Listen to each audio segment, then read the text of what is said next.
Hi అండి. Hotel స్టైల్‌లో ఎంతో టేస్టీ అయిన రైతా అయితే వీడియోలో చూపించబోతున్నాను. ఇప్పుడు సమ్మర్‌లో మనకి ఈ రైతా అనేది పెరుగు, మజ్జిగ తీసుకుంటే హెల్త్‌కి చాలా మంచిది. సో, రైతా అనేది సింపుల్‌గా ఏ విధంగా తయారు చేయాలో చూపించబోతున్నాను. ఒక మిక్సింగ్ బౌల్ తీసుకొని, గడ్డ పెరుగు ఒక కప్పు తీసుకొని, విస్కర్ సాయంతో బబుల్స్ లేకుండా ఈ విధంగా కలుపుకోవాలి. ఏ కప్పుతో అయితే పెరుగు తీసుకున్నామో అదే కప్పుతో ముప్పావు కప్పు వరకు నీళ్ళు తీసుకొని బాగా కలిసేలాగా కలుపుకోవాలి. ఒక ఆనియన్ మీడియం సైజు సన్నగా కట్ చేసి పెట్టుకోవాలి.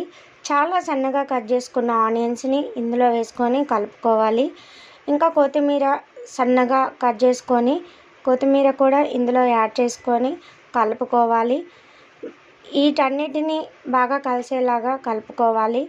రుచికి సరిపడా ఉప్పును కూడా ఇందులో యాడ్ చేసుకొని ఒకసారి కలిపేసుకున్నారంటే ఎంతో టేస్టీ అయిన రైతా, హోటల్ స్టైల్ రైతా అయితే రెడీ అయిపోయింది. చాలా ఇష్టంగా తింటారు. ఈ రైతా అనేది ఎంతమందికి ఇష్టం? నచ్చిన వాళ్ళు లైక్ చేయండి, ఒకసారి ట్రై చేయండి, కామెంట్ చేయండి. మరిన్ని వీడియోల కోసం సబ్స్క్రైబ్ చేయండి.